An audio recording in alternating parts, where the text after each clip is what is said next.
Sebetulnya saya lebih ekstrim lagi. Gubernur itu udah aja jadi kayak menteri, dipilih sama presiden. Biarpun bagaimana, maksudnya biarpun bagaimana kan juga pemerintahan satu kesatuan, kata gitu. Kan ekstrimnya saya lebih ekstrim lagi kan. Udahlah jadi kayak menteri, kalau misalnya nggak bagus diganti sama presiden, nggak usah ada pengesahan dari DPRD segala macam. Saya bilang gitu kan.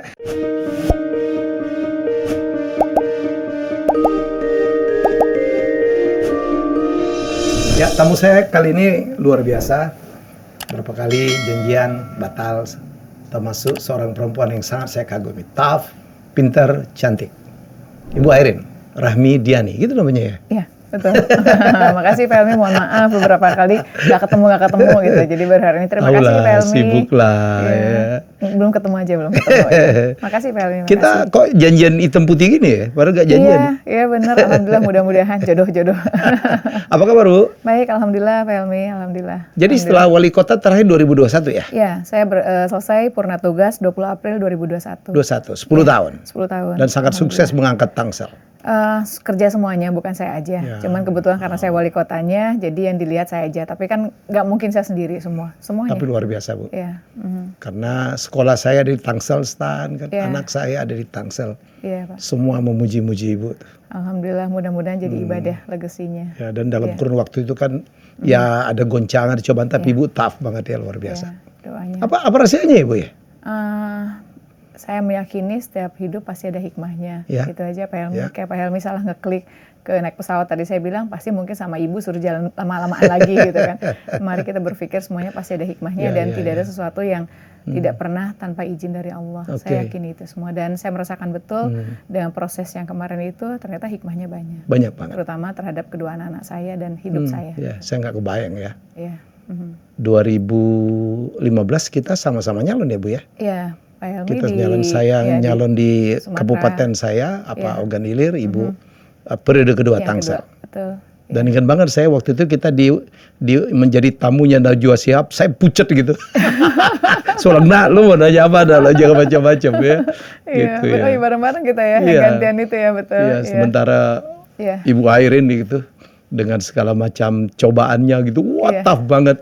Iya. Bagaimana Ibu bisa melakukan itu ya? Public speakingnya bagus, terukur, jawabnya logik gitu.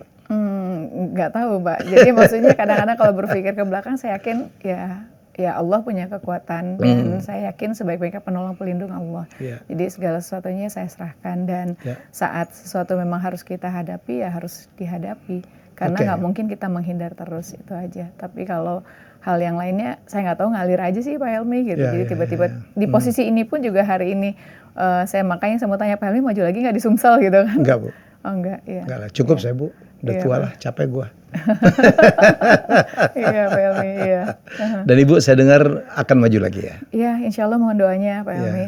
Allah. Banten DKI sih? Banten aja. Banten aja. Kan nama Ibu juga sempat masuk bursa DKI ya? Iya, sempat. Jadi selesai jadi wali kota. Alhamdulillah di 2020 saya diminta oleh Pak Erlangga ikut dalam kepengurusan DPP Partai Golkar saat itu. Di bagian apa Ibu? Dan saya bagian bidang perempuan, Partai Golkar, ex officio organisasi sayapnya Kesatuan Perempuan Partai Golkar. Dan di situ saya sesuatu yang baru tentunya karena saat jadi wali kota saya fokus ke semua hal, tidak fokus terhadap hal walaupun perempuan pasti menjadi prioritas buat saya. Tetapi kalau pada saat di KPPG kemarin kan saya fokus terhadap mengurusi perempuannya juga di bidang politik. Nah setelah itu juga beberapa waktu lalu juga sempat ada permintaan untuk maju dalam kontestasi pilkada. Tetapi selalu saya bilang bahwa karir saya di politik, karena hari ini saya kan udah politisi beneran ya gitu kan. Iyalah. Politisi gitu kan. Nah saya bilang bahwa kalaupun ada keinginan saya untuk di karir politik, saya ingin jadi anggota DPR RI saja. Udah terpilih suara terbanyak sebenarnya. Alhamdulillah, karena saya merasa bahwa sebetulnya jadi anggota DPR juga kita bisa berbuat banyak. Karena 10 tahun saya merasakan banyak hal regulasi aturan yang memang harus diperbaiki. Contoh undang-undang otonomi daerah. Karena kan saya pelaku ya, saya merasakan betul bahwa ada beberapa kewenangan di provinsi maupun kabupaten kota yang harusnya menurut saya diperbaiki. Contoh misalnya SMA dan SMK di undang-undang otonomi sekarang kan hari ini di bawah provinsi. Yang padahal dulunya ada di kabupaten kota. Saya memahami dulu kenapa diambil ke provinsi dalam rangka provinsi harus punya tanggung jawab, baik secara perencanaan maupun juga penganggaran dan kualitas dari pendidikan di SMA SMK. Jadi berbagilah. Kalau di bawah SMP ke bawah sampai TK, PAUD itu di kabupaten kota, kalau di provinsi itu di SMA SMK, dan juga untuk kementerian kan perguruan tinggi. Tapi rentang kendalinya sangat jauh menurut saya. Walaupun ada UPT atau yang lainnya.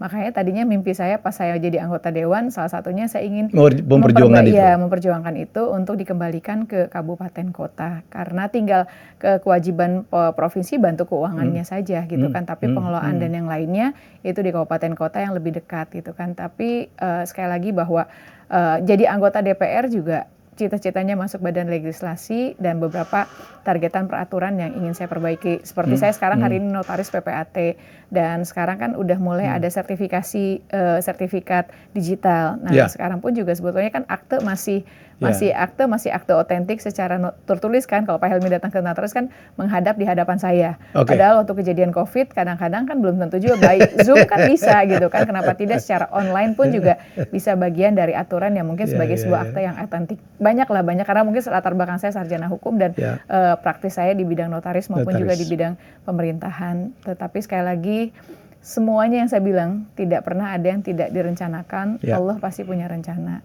Sampai dengan hari ini pun juga selesai jadi anggota caleg kemarin, alhamdulillah saya dapat, dan sekarang pun juga ada penugasan lagi untuk maju Pilgub. Mohon doanya Allah kasih amanah di saat waktu dan tempat yang tepat. Siap jadi ya? Ya, insya Allah. Dulu tuh Ibu ini sempat praktek ya notaris ya? Sempat saya, waktu pas awal-awal saya diangkat sekitar tahun 2002. Jadi kenapa saya pindah ke Tangsel itu karena selesai sekolah notaris, tugas pertama saya itu di Tangerang Kabupaten, karena belum ada Tangerang Selatan. Belum, jadi penugasan pertama saya notaris PPAT di Kabupaten Tangerang. Saya aktif di Ikatan Notaris, terus alhamdulillah bekerja. Ikatan Notaris Indonesia ini di situ IPAT saya aktif juga gitu kan. Terus pas 2006 ada pilkada langsung waktu itu Bu Atut calon gubernur pertama kali yang definitifnya. Terus untuk wilayah Tangerang Raya kami berbagi dengan keluarga, karena kalau pilkada kan harus bareng-bareng sama keluarga semuanya sebagai tim sukses. Di samping partai politik juga tentunya gitu. Kami saling bantu manakala ada saudara yang maju kita bantu. Nah untuk wilayah Tangerang Raya itu tanggung jawab saya. Di daerah Banten Raya itu Bu Tatu kakak gitu kan. Di situ pertama kali saya terjun dalam dunia politik. 2006 ya. 2006. Terus terpilihnya 2011 ya? Terpilihnya 2011. Saya ingat banget ngalahin temen gue tuh Andre Taulani ya. Salam Mas Andre. Andre, emang lu gak bakal jadi inilah. Udah bagus jadi komedian lah. Ya semua punya kegiatan masing-masing ya. Selisih tipis dulu ya? Ya sempat, karena 1000 ya kalau nggak salah 1100-an lebih lah. Ya, Ibu 188.000, dia 187 ya? Iya. Itu kan pengalaman yang sangat berharga. Pada intinya kontestasi itu tidak boleh lengah. Betul. Jadi harus tetap fokus sampai dengan akhir. Ya. Kita terlalu pede, nyantai, selisihnya sedikit. Tapi sekali lagi makanya pada saat itu diulang kan? Diulang, tapi ternyata selisihnya jauh lebih banyak lagi. Ibu sekarang tahu ada politisi yang merasa terlalu pede gitu. Kalau di sini Jakarta gue yang pasti menang lah. Nggak tahu. Semuanya unpredictable dalam pilkada itu. Yang penting kita konsisten, dan kita jangan fokus. kepedean. Iya betul. Itu pengalaman saya. Pengalaman saya, kita yakin, kita nggak ngapa-ngapain, ternyata kan ya hasilnya selisihnya tipis. Tapi saya pikir Tangsel sudah memilih pemimpin yang terbaik lah ya. Saat kemarin kasih di depan juga pasti banyak, hari ini pun juga yang terbaik juga tentu. Habis di wilayah Ibu tuh kan banyak kota-kota satelit yang luar biasa ya Bu ya. Bintaro, terus apalagi? Ada BSD, ada Alam Sutra, dan beberapa pengembang yang lainnya yang skala besar, menengah dan juga kecil. Kita tinggal membuat harmonisasi, lakukan pengawasan, gimana caranya investasi masuk. Karena kalau berdasarkan APBD saya 2011, PAD saya hanya 125 miliar. APBD-nya 1,2 triliun. Jumlah penduduk 1,2. Kita daerah baru saat itu, infrastruktur 70% jalan rusak, sekolahan SD juga masih SD Impres Pak Helmi waktu itu. Terus udah gitu juga saya masih ngantor di kantor kecamatan, kantor-kantor kelurahan juga masih kantor ex desa waktu itu, dan PR saya banyak. Saya tinggal membuat skala prioritas apa yang harus saya lakukan selama 5 tahun, dan uangnya harus punya, karena kalau kita punya mimpi nggak punya uang kan susah juga. juga gitu. Sehingga akhirnya pada saat rencana tata ruang wilayah ada perubahan revisi, saya tetap bertahan bahwa Tangsel adalah daerah wilayah perumahan pemukiman. Nggak ada industri yang masuk, saya bilang. Biarkan industri daerah lain, tapi orang yang kerja tinggalnya di Tangerang Selatan. Makanya saya jaga betul rencana tata ruang wilayah. Terakhir juga untuk penyusunan RDTR kita jaga. Sehingga bagaimana orang datang ke Tangsel itu untuk investasinya perumahan pemukiman. Ya, RDTR tuh di apa? Tangsel itu nggak ada pabrik ya, Bu? Nggak ada. Pabriknya di Tangerang? Di Tangerang, kabupaten sama kota. Iya. Om Zaki lah itu ya. Temen gue juga itu. Iya, sama Pak Arief di kota Tangerang gitu di kan. Tangerang, iya. Iya, betul. Okay. Kita bikin itu karena saya meyakini bahwa orang tinggal, dia menghabiskan dengan keluarganya, tentu nanti ada kegiatan sekolah, tentu ada kegiatan di bidang kesehatan, pendidikan, kesehatan, dan juga tentunya ada hal yang lainnya yang bisa menimbulkan potensi pendapatan asli daerah. Karena saya meyakini, dari 125 miliar, kita bisa kok masih banyak potensi yang bisa kita gali. Dan alhamdulillah kan sekarang berkembang, ada restoran, ada perumahan juga semakin banyak. Ya, di situ kan ada pajak BPHTB perguruan tinggi. Karena kan kalau kita tinggal pasti pengen anak sekolahnya di sekolah yang baik. Nanti pada saat ada sakit, nanti rumah sakitnya juga ada. Pada saat sarana prasarananya juga ada yang lainnya. Dan alhamdulillah. Banyak apartemen sekarang sih ya? Iya, alhamdulillah hari ini saya tinggalkan di 2021 PAD kita naik menjadi 2 triliun. 2 triliun? Iya. Wow. APBD berapa sih, Bu, terakhir? Jadi APBD-nya 4 triliun. 4 triliun. 4 triliun, iya. Alhamdulillah. Pasti lebih besar dari itu ya? Iya, harus terus kita gali. Tapi namanya kota kan ada titik tertentu akan jenuh kan, Nah ini memang harus PR ke depan itu bagaimana tetap di Tangsel itu harus punya daya saing daerah dengan daerah-daerah yang lainnya. Makanya harus ada perbedaan. Waktu itu saya berpikir Tangsel sebagai daerah baru, apa bedanya dengan Kabupaten Tangerang, apa bedanya dengan Kota Tangerang, apa bedanya dengan Kota Depok, maupun juga dengan wilayah Bogor sekitarnya yang dekat dengan kita. Makanya waktu itu saya fokus aja udah, pokoknya Tangsel harus jadi rumah kita bersama, nanti berkembang menjadi kota kita bersama, orang merasa nyaman, merasa aman, sehingga orang mau datang ke Tangerang Selatan. Jadi saya ingat persis 2010 waktu saya kampanye, tinggal di mana? Bintaro, Jakarta Selatan. Padahal masuknya Tangerang Selatan waktu itu gitu kan. Tinggal di mana? BSD Jakarta. Tinggal di mana? Daerah Ciputat, Rempoa. Padahal itu masuknya Tangsel tapi jawabnya Jakarta. Orang masih bangga merasa bahwa dia bagian dari Jakarta bukan Tangsel. Tapi hari ini saya merasakan betul masyarakatnya mencintai kota Tangsel. Kalau dibilang Bu Airin, saya warga ibu, tinggal di Bintaro sektor berapa? Bu Airin, kita pernah ketemu di acara ini, saya kan warga ibu, misalnya daerah BSD dan yang lainnya. Bu Airin, saya warga ibu di Ciputat. Saya merasakan betul, karena kunci kita membangun sebuah wilayah harus ada kolaborasi, Pak Helmi. Gak mungkin kayak saya sendiri. Dan itu gitu. Ibu lakukan? Iya, dengan para pengembang? Iya, dan juga dengan masyarakatnya. Karena bukan hanya investasi swasta saja, tapi juga dengan masyarakatnya. Kalau pengembang memastikan orang berinvestasi, kalau namanya orang investasi kan pasti waktu, pasti biaya, pasti regulasi aturannya. Itu saya jaga betul. Makanya reformasi yang saya lakukan salah satunya di bidang perizinan. Jadi biar orang mau berinvestasi, karena mereka akan berpikir jangan sampai udah investasi, totonya ada hal di tengah jalan dan yang lainnya itu yang saya lakukan. Jadi kita berbagi, ada daerah yang memang tidak terjamah oleh itu, maka tugas dari APBD untuk menyelesaikan itu semuanya. Setuju saya, Bu. Iya, karena nggak mungkin kita sendiri. Saya merasakan betul ya, dulu Bintaro oke lah ya, walaupun dulu Bintaro kan kadang-kadang memang separuh Jakarta ya. Dulu BSD aja dikatain Bintaro sanaan dikit tuh. Iya. Wow, sekarang BSD udah jadi kayak apa, terus menyusul Alam Sutra yang dulu sempat terbengkalai ya. Juga menjadi sebuah daerah yang sangat membanggakan. Dan itu semua terjadi di zaman Ibu. Apa sih, Bu, kuncinya? Kok bisa begitu? Karena saya, Bu, terus terang nih, biar orang Palembang dengar. Saya membangun kota saya aja, Masya Allah, sulitnya perizinan. Master plan harus kita jaga dan kita dorong ASN kita untuk melakukan reformasi birokrasi dimulai dari pelayanan.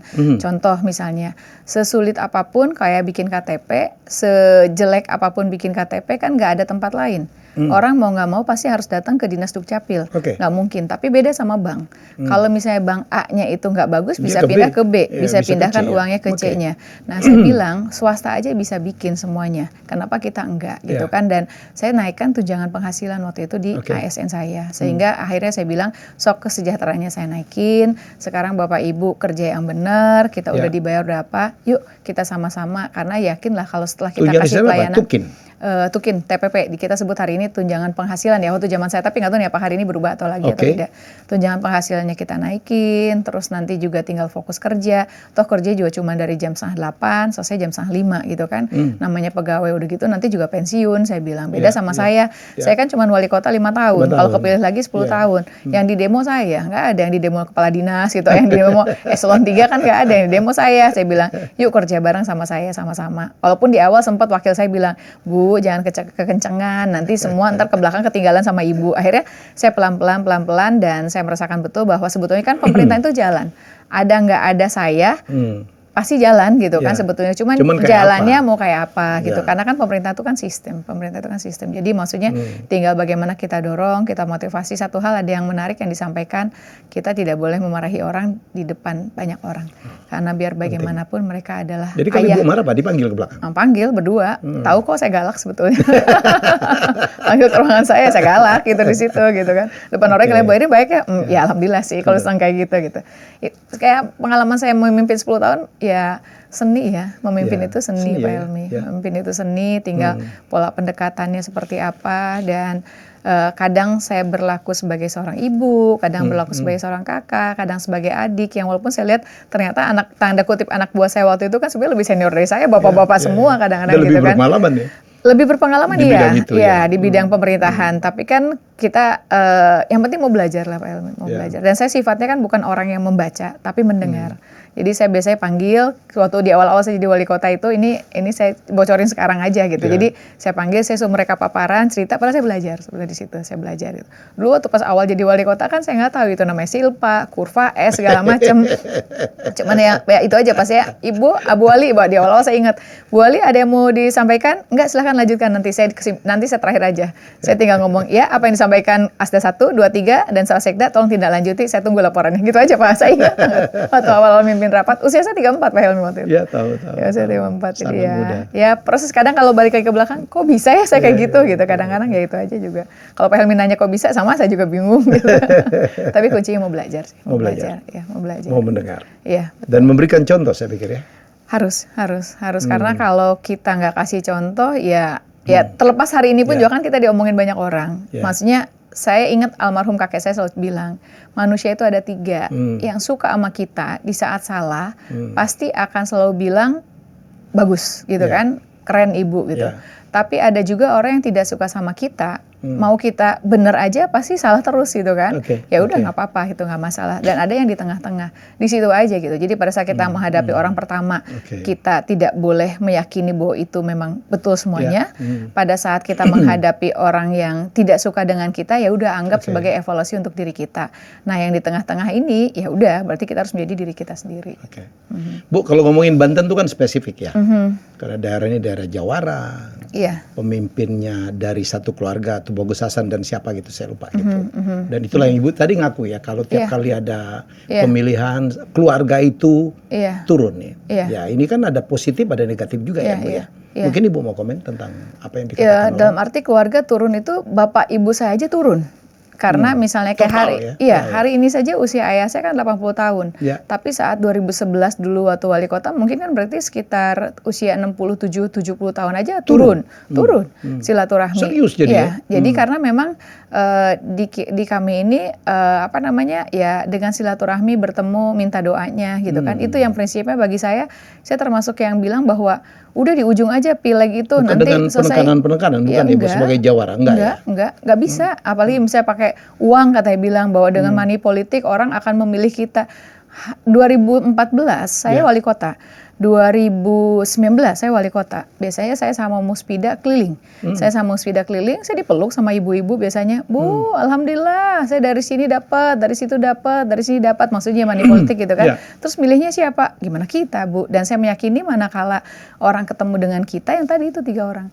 Jadi manakala kita ketemu yang tipe yang pertama yang suka sama kita udah pasti milih kan, yang nggak suka walaupun kita bagus visi misinya tetap aja nggak milih kita. Tapi yang di tengah-tengah itu saat bertemu dengan kita dia akan membandingkan, dan saya yakin masyarakat Indonesia ini udah pintar gitu, udah pada pintar. Tapi kalau kita sentuh hatinya, kita ketemu dengan mereka, mereka juga punya hati nurani yang tentunya akan memilih kita. Dan selama proses saya menjadi politisi, saya merasakan betul kok, Apalagi pas kemarin yang waktu pileg itu, saya merasakan betul. Jadi turunnya keluarga.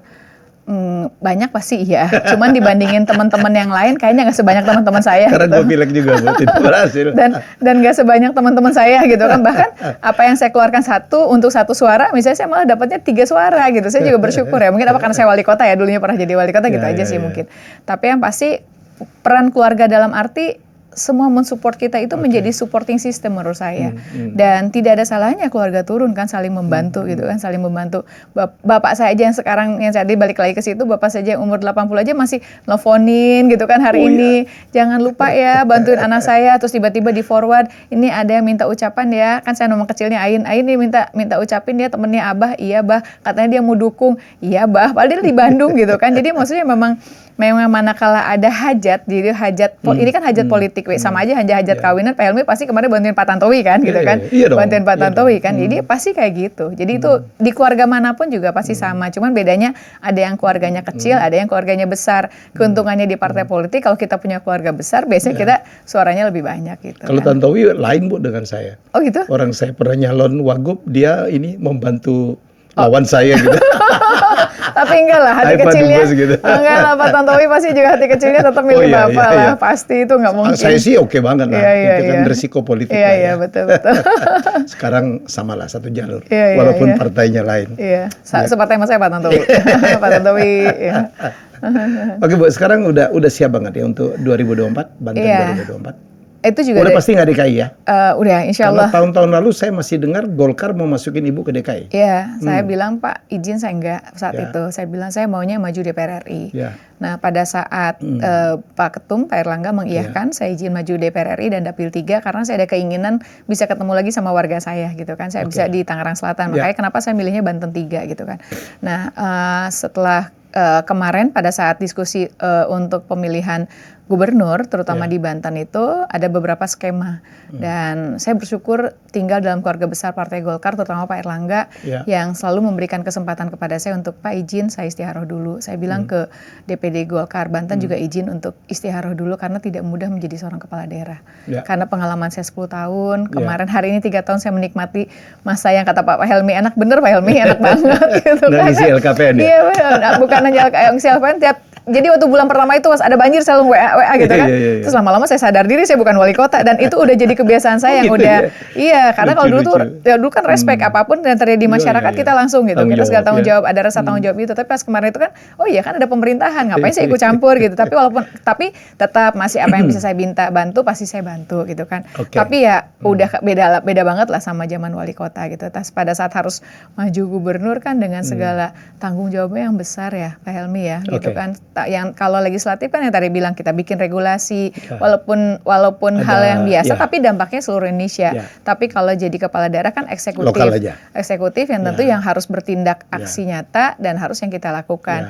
Dan proses istiharohnya ya alhamdulillah gitu, maksudnya dalam suatu posisi yang saya masih berpikir ulang, saya masih mikirin lagi apa iya memang saya mau jadi kepala daerah lagi, padahal nggak pernah ada mimpi cita-cita bahkan jadi gubernur apalagi di Banten gitu, nggak ada sama sekali kepikiran saya untuk maju di Banten. Di DKI juga kan saya bilang enggak, Jawa Barat juga sempat ditawarin saya juga enggak gitu kan, pokoknya saya udah fokus waktu itu karir politik saya di DPR RI. Tapi karena di Banten terus disampaikan bahwa kan wilayah ibu mau ketemu lagi sama masyarakat ibu di Tangsel gitu kan.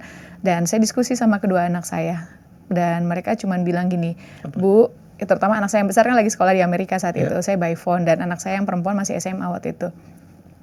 Cuman dia bilang, that's your passion mom, kata kita lihat selama 10 tahun ibu nggak pernah ngeluh tuh, ibu capek secapek-capeknya tapi ibu hari ini ibu kerja lagi sebagai notaris PPAT gitu, tapi kayaknya passion ibu di sana deh gitu katanya. Terus tapi ibu sekarang kembali saya notaris PPAT PPAT. Terus kantor nggak pernah dibubarin ya? Enggak lah Pak, itu mah kan karir kita sampai pensiun 60 lebih. Sama privasi ya? Iya betul, itu mah ya jangan lah gitu. Nah pas dibilang, anak saya cuma bilang, ya udah Bu katanya, orang kan nggak pernah diminta, ini ibu diminta. Itu ya nggak apa-apa, nggak masalah sepanjang ibu mau gitu kan. Tapi saya masih dan itu jawaban yang yang menarik buat saya terutama anak saya yang pertama. Anak saya yang pertama itu tidak pernah easy going anaknya. Jadi terserah ibu gitu. Tapi kemarin itu dia sempat komentar satu, orang nggak pernah orang nggak pernah nawarin ibu, orang aja nggak pernah ditawarin, ini ibu ditawarin gitu kan. Terus yang kedua ya kita lihat selama 10 tahun ya emang ibu suka dengan pekerjaan itu, kenapa enggak gitu kan. Nah, nggak pernah ngeluh. Nah yang paling menarik itu pada saat saya bulet itu yaitu yang Pak Helmi anak saya yang kedua itu. Jadi dia rankingnya baik lah di Al-Azhar. Di Al-Azhar ini di sekolah SMA-nya. Dia bisa jalur undangan sebetulnya potensinya ada gitu. Di jalur undangan pada saat masuk perguruan tinggi. Tapi nggak keterima. Nangis, biasa kan namanya anak, maaf ya Dek, ibu ngomongin ada nangis ya, emang gak keterima nangis kan gitu kan. Terus yang kedua dia nyesel kan gitu, terus yang kedua dia kerja keras lagi kan SBMPTN, dan saya melihat betul bagaimana kerja keras anak saya untuk bisa masuk ke perguruan tinggi. Saya melihat betul kerja kerasnya yang benar-benar belajar dan segala sesuatunya. Ternyata gak keterima lagi, sedih juga kan saya lihatnya gitu kan, namanya anak ya Pak Helmi ya, kita lihat dia gak berhasil gitu kan. Terus saya bilang udah cobain jalur mandiri ya Dek, masih ada kesempatan lagi, gak boleh lengah, fokus benar-benar fokus. Walaupun Ade kemarin ngerasa udah di 9 kecepatannya, ya sekarang cepetin lagi, tapi yang pasti terus nggak boleh berhenti, terus cobain lagi gitu kan. Dan toh sekolah udah ada kan cadangan di swasta waktu itu. Dia coba lagi dan ternyata alhamdulillah keterima. Di ITB? Di ITB, ambil teknik kimia. Langsung itu pas saya meluk dia sambil nangis, ya Allah engkau sudah memberikan hal yang sangat luar biasa kepada anak saya, engkau sudah mengurusi anak saya, bismillah ya Allah saya akan ngurusi lagi gitu. Di situ tuh yang membuat saya udahlah gitu, maksudnya saya merasakan saya juga terima itu nangis kan? ya Bu. Iya kan, bener kan Pak, jadi pada saat itu saya langsung berjuang ya kan, dia stres sama, iya. Jadi pada saat itu ya udah berarti ini Allah kan udah ngasih kebahagiaan buat saya, Allah udah ngurusin anak-anak saya, saat saya diminta untuk ngurusin masyarakat, masa saya masih banyak pertimbangan hal yang saya mau nyantai, mau segala macam. Jadi saya tuh di situ bismillah. Itulah yang membuat saya setiap hari ini keliling terus-terusan meyakini, dan saya percaya udah mulai sosialisasi. Iya, saya percaya betul 10 tahun saya ngurus masyarakat, ternyata banyak keajaiban pertolongan yang Allah berikan ke saya. Jadi kamu kan dukung? Iya, kalau dia sih terserah saya aja. Pokoknya yang penting saya mau, saya suka, ya udah jalanin gitu. Selama karir saya di 10 tahun, 26 tahun kita berumah tangga seperti itu. Menarik ya, mantan notaris. Mantan notaris masih pensiunnya nanti. Kalaupun kalau kepilih saya cuti aja. Cuti aja. Kantor terus jalan Iya. Oke, dan dulu orang nggak banyak tahu ya, Ibu Airin tuh ikut Putri Indonesia ya, 86 ya Bu ya? 96. 96, seangkatan sama Ayah Ali. Iya, sama Ayah. Iya. Ibu dulu apa saya putri favorit? Putri favorit sama putri pariwisata. Iya. Juaranya Alia ya? Alia. Dan dikirim ke Las Vegas ya, ada Miss Universe. Dan MC-nya Pak Tantowi waktu itu. Sayanya di mana ya? Tukang doa. Iya. Menarik ya Bu ya. Jadi orang nggak banyak tahu. Saya pikir Ibu mau berkarir di mana, ternyata di pemerintahan. Sama keterwakilan perempuan gitu di parlemen, di eksekutif memang sangat kurang ya Bu Airin ya? Iya, masih kurang, masih. Iya. Masih, tapi yang penting kan kalau kita ngejar target 30%, tapi walaupun sambil on proses ngejar target 30%, tapi juga jangan sampai lupa bahwa walaupun kita masih minoritas, tapi kan kualitas harus kita tunjukkan. Itu sih yang selalu saya sampaikan ya. Itu yang selalu saya sampaikan kepada teman-teman, jangan sampai kita banyak tapi kualitasnya nggak bagus. Nanti malah jadi kebalik ke kita kan. Tapi manakala kita sedang berjuang untuk suara kita atau jumlah kita banyak, tapi walaupun kita masih sedikit ya kualitasnya harus kita tunjukin. Dan saya melihat ternyata teman-teman perempuan Golkar itu keren-keren luar biasa di Golkar ya, di Golkar saya lihat. Partai yang paling tua lah dan paling solid lah ya. Muncul nama-nama sayangnya Bu ya, Rano Karno, Pak Dimyati gitu. Iya, betul. Gimana Bu? Nggak apa-apa, namanya kontestasi kan pasti ada persaingan dan ada lawan. Kalau enggak ya berarti bukan kontestasi namanya gitu. Saya dengar elektabilitas Bu masih bagus ya. Alhamdulillah. Mudah-mudahan. Tapi kan survei bagi saya hanya indikator bahwa apa yang kita lakukan udah benar. Kalau misalnya naik surveinya. Kalau nggak naik berarti harus kita evaluasi nih apa masalahnya gitu. Berapa bulan lagi ya? 5. Juli, Agustus, September, Oktober, November. 5 bulan lagi. Ya. 5 bulan punya lagi. Cukup waktu lah. Tabungan Ibu 10 tahun kan udah cukup lama lah ya. Iya, mudah-mudahan itu jadi modalnya gitu, mudah-mudahan. Ya, tapi Rano Karno aktor, pernah menjadi gubernur ya. Iya, betul. Ya, Pak Dim juga bukan tokoh main-main gitu ya. Iya, betul. Beliau kan udah karirnya udah lama juga bupati 10 tahun, iya. Oke.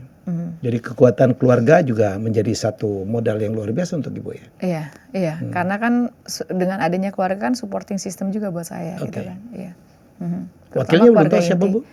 Belum, karena kan di Golkar itu ada tahapan. Jadi kemarin survei pertama, nanti insya Allah Juni-Juli ini pun juga akhir Juni awal Juli ini ada survei lagi, nanti baru diputuskan. Kapan Ibu Golkar akan mutusin wakil Ibu? Nanti sekitar kalau dari tahapan yang disampaikan oleh DPP itu Juli atau Agustus, Karena kan pendaftaran tanggal 27 sampai 29, 27 sampai 29. Jadi harus di sebelum tanggal 27 sampai 29. Ya. Ada nama-nama yang bisa dibocorin? Calon? Ikut aja saya mah. Ikut aja. Tergantung yang penting kalau saya sebagai calon kan pengennya menang kan, bener nggak Pak Helmi? Ya kan, nggak manusiawi sekali kan kita pengen menang gitu kan, ikhtiarnya. Jadi kans kemenangannya itu juga harus ada dan juga chemistry-nya juga ada, dan kalau visi misi semuanya pasti semua juga sama sih. Semua orang punya niat yang sama, bener nggak Pak Helmi? Untuk maju pilkada itu kan pasti punya visi yang sama, misi yang sama, punya niat yang sama. Tinggal kans kemenangannya ini harus kita perhitungkan betul. Gitu. Di situ sih saya lebih ke arah situ sebetulnya. Iya kan, jadi semua orang punya hak untuk mencalonkan diri ya untuk dipilih, tapi semua orang juga punya hak untuk memilih atau tidak, Ibu. Betul ke situin aja. Karena kalau polemik di situ terus nanti kita nggak maju-maju gitu. Ya maksudnya maju dalam arti kita bergerak ya. Ya, apalagi sekarang kan memang beda banget ya. Pilkada hari ini kan kalau dulu kan kita hanya turun ke lapangan, tapi kalau hari ini kan apalagi pengalaman Pilpres kemarin kan media sosial itu kan sangat-sangat berpengaruh, Bu, Banten itu banyak orang mengatakan mestinya ya kalau mohon maaf quote-unquote, kalau di manage dengan baik mestinya akan jauh lebih baik. Potensinya luar biasa ya. Sangat. Punya Soekarno Hatta di situ. Punya pelabuhan laut ya. Punya sejarah, Bu. Histori yang luar biasa. Saya pernah ke Banten lama, Bu. Yang menurut saya itu bisa juga lebih gimana gitu ya. Saya karena penyuka sejarah, saya dulu pernah bermain di saya bilang Banten lama itu dengan cerita kerajaan-kerajaan zaman dulu itu kan luar biasa. Apa program Ibu ke depan untuk membuat Banten lebih hebat lagi? Yang pasti saya udah keliling, Pak. Jadi dari 4 kabupaten kota udah saya keliling, udah saya muter, tujuannya bukan hanya silaturahmi. Sebetulnya saya memotret dan memastikan apa yang dibutuhkan masyarakat. Karena pengalaman saya 5 tahun ini waktu yang singkat. Waktu yang singkat, anggaran terbatas, maka saya harus membuat program yang dirasakan oleh masyarakat. Karena target saya, mimpi saya kan kalau saat kita dikasih amanah, kalau Allah menakdirkan saya menang, kita harus membuat legacy yang bisa berasa dan bermanfaat. Itu yang selalu almarhum kakek saya bilang, manfaat, maslahat, selamat dunia akhirat. Nah, jadi pada saat kemarin saya keliling, saya sepakat dengan Pak Helmi. Kalau saya jadi gubernur, bantuin ya Pak untuk yang Banten lama ini. Karena saya melihat banyak hal. Jadi saya membuat skema visi misi ke depan itu adalah Banten masa lalu, Banten hari ini, dan Banten masa depan. Nah, ini salah satunya bagaimana historical sejarah Banten masa lalu menjadi semangat buat kita semuanya. Ada budayanya, ada cagar budaya, ada juga semangat masyarakatnya yang punya kekuatan yang sangat luar biasa. Banten hari ini banyak hal yang harus kita selesaikan. Walaupun sudah baik, tentu harus lebih baik lagi. Dan Banten masa depan bagaimana kita membuat sistem yang lebih baik untuk Banten lebih baik. Nah, khusus misalnya kayak di Kota Serang tadi yang Pak Helmi karena menyinggung persoalan tentang Kesultanan Banten, bagaimana cagar budaya itu kan sebenarnya menjadi sejarah buat dan juga menjadi destinasi wisata religi itu kan banyak di wilayah Provinsi Banten. Nah, untuk wilayah daerah misalnya Pandeglang itu kan ada caritanya. Terus di daerah Kabupaten Serang ada anyernya. Tapi saya lihat orang yang datang ke sana hanya sebentar gitu kan, berangkat pagi-pagi, rombongan naik bis, lihat pantainya, udah gitu pulang. Salah satu malah Bali Baru ya. Iya, harusnya kan bisa bagaimana membuat orang yang datang ke sana tinggalnya lebih lama. Karena kalau dulu kesananya susah, Bu. Dulu jalannya kan jelek banget, Bu. Salah satunya adalah memang persoalannya kayak misalnya kita punya yang di Lebak. Di Lebak itu banyak potensi wisatanya yang luar biasa. Wisata budaya ya. Sawarna dan yang lainnya, pantainya, budayanya.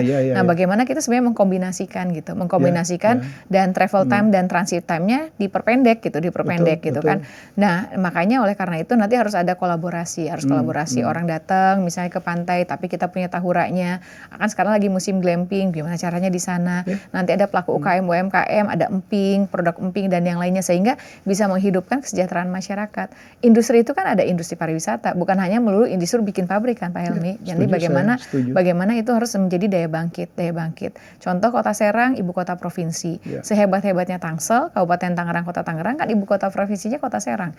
Jadi kita harus bisa membuat Kota Serang menjadi kebanggaan masyarakat Banten dengan cara ya harus lebih baik lagi. Nggak seperti sekarang ya. Serang kayak kayak bukan ibu kota provinsi atau ibu. Sorry ya. Jadi karena saya sering banget main ke sana. Saya kemarin tahu kalau Malingping tuh indah luar biasa Ibu ya.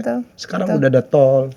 Waduh, saya kalau hitung-hitung ya, Lebaknya dulu dengan Multatuli, ada Baduy juga menjadi sebuah hal-hal yang orang kepengen tahu. Saya kemarin dapat ikat dari Baduy gitu, keren banget. Jadi menurut saya banyak sekali bisa dijual.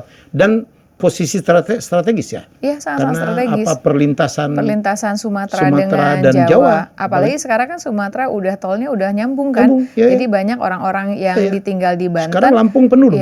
Orang-orang yang tinggal di Banten pas Lebaran kemarin kan kelihatan tuh.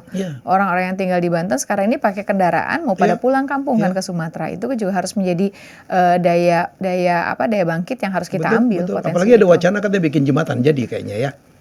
Kebijakan nasional. Saya dengar ya kebijakan mudah-mudahan sih kalau memang secara visibility study-nya sangat dimungkinkan, kenapa tidak sebetulnya daripada orang nunggu kan misalnya kan itu kan udah otomatis akan lebih ini lagi secara daya bangkit ekonominya. Ada Krakatau ya.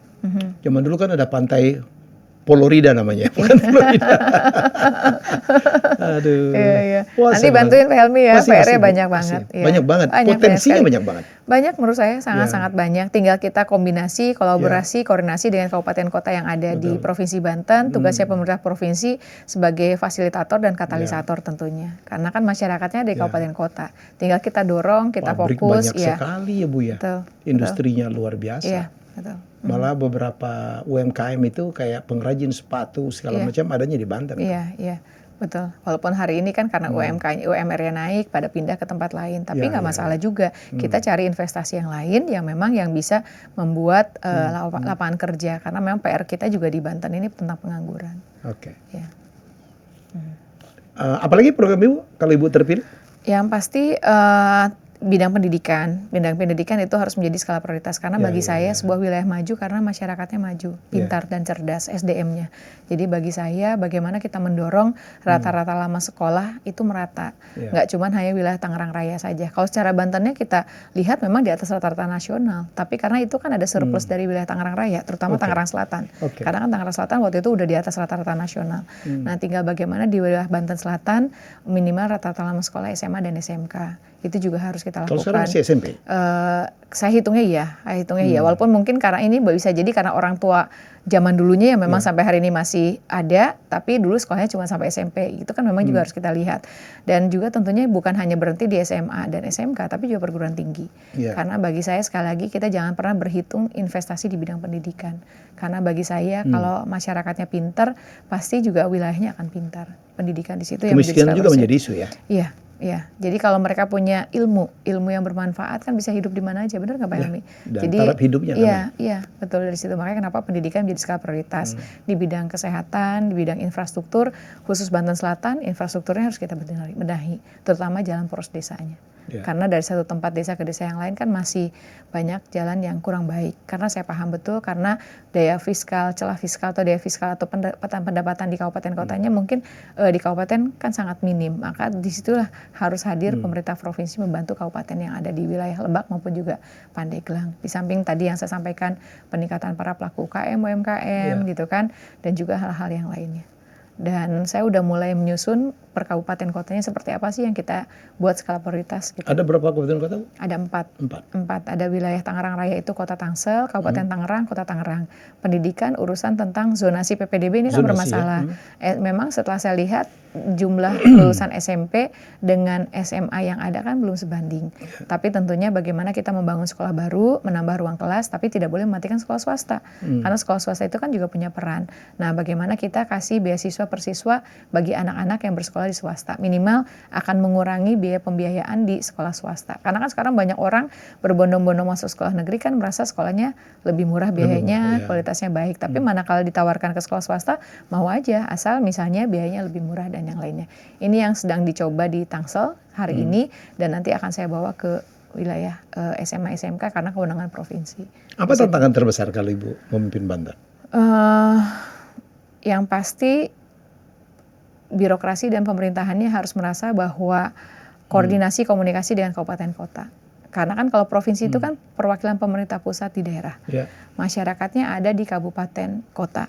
Jadi bagaimana sebetulnya provinsi ataupun gubernur itu menjadi orang tua bagi 4 kabupaten kota ini. Makanya kenapa yang akan saya dahulukan adalah efektivitas dari pemerintahan, efektif pemerintahan. Karena misalnya koordinasi itu penting gitu. Misalnya jadi bagaimana urusan pendidikan, ini kan harus diselesaikan bersama-sama. Urusan kesehatan, urusan hal-hal yang lainnya, itu harus berbareng bersama-sama. Nah, kalau dulu saya jadi wali kota kan saya bisa berbuat apa saja karena masyarakat saya ada di wilayah saya. Tapi kalau gubernur provinsi kan ada kabupaten kota, ada bupati wali kota yang dipilih lagi secara langsung oleh masyarakat tentunya. Makanya bagaimana kita sebagai orang tua melakukan pembinaan, membantu di kabupaten kota. Jangan jadi bupati atau jadi wali kota yang ke-9 gitu. Jadi pemerintah provinsi itu harus mengayomi kabupaten kota yang ada di Provinsi Banten. Setuju saya, karena banyak sekali ya di beberapa provinsi nggak kompak gitu. Bupati wali kota tidak patuh sama pada gubernurnya karena beda partai, kadang-kadang bersaing pula. Ibu udah dengar sekarang ada wacana ada yang menghidupkan perpu bahwa gubernur ditunjuk langsung oleh pemerintah pusat dan disetujui oleh DPRD. Ya, saya kalau dulu malah sebetulnya saya lebih ekstrim lagi. Gubernur itu udah aja jadi kayak menteri dipilih sama presiden. Iya, mau presiden. Kalau maksud saya wacana itu kayaknya udah banyak yang mulai hidup-hidupin lagi tuh. Kalau tadi kan masih ada dipilih DPRD ya. Disahkan oleh DPRD. Iya. Kalau saya enggak, udah aja kayak menteri aja gitu ditunjuk gitu. Ditunjuk kalau saya dulu ya secara untuk ekstrimnya. Menjadi koordinator bupati dan karena wali kan kota. koordinator gitu kan. Karena kadang-kadang ya saya terbuka gitu. Maksudnya merasakan bahwa ya udahlah kita juga bisa sendiri. Untungnya Tangsel kan bisa sendiri gitu. Ya udah kita jalan aja gitu.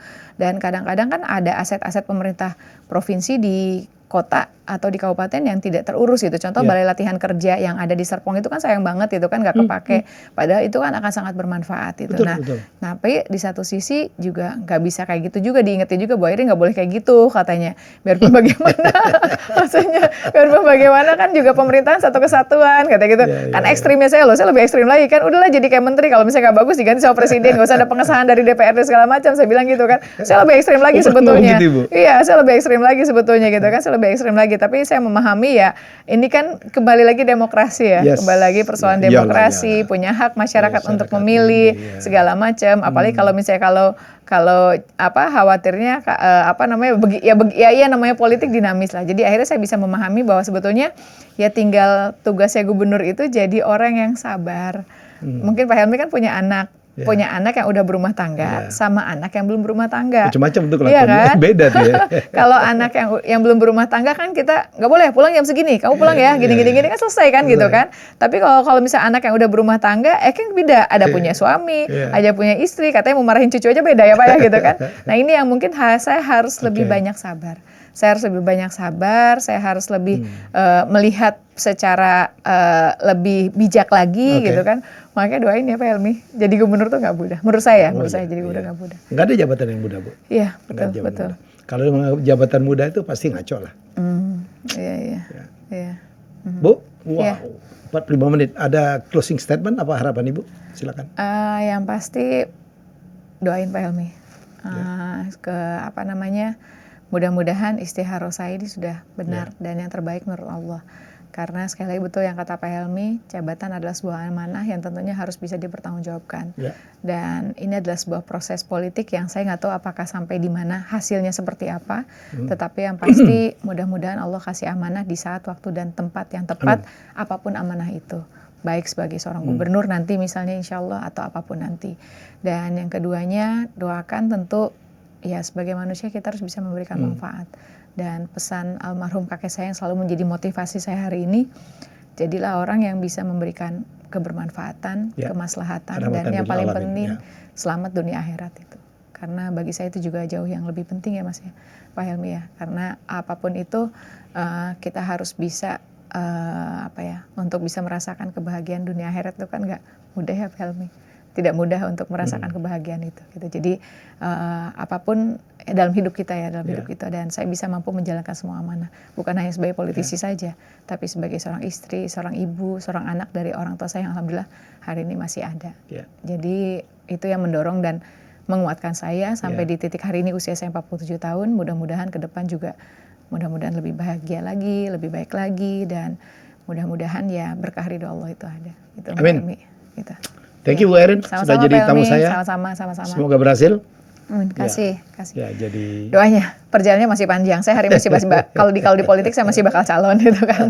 Tapi karir politik, karir saya yang lain juga mudah-mudahan sukses ya Pak Helmi sebagai notaris PPAT-nya juga. Siap. Ya itu wawancara saya dengan wanita hebat ya Ibu Erin. Ya jadi ya Anda dengarkan sendiri bagaimana visi misi beliau, bagaimana sikap beliau. Perjalanan karirnya juga bukan kaleng-kaleng ya.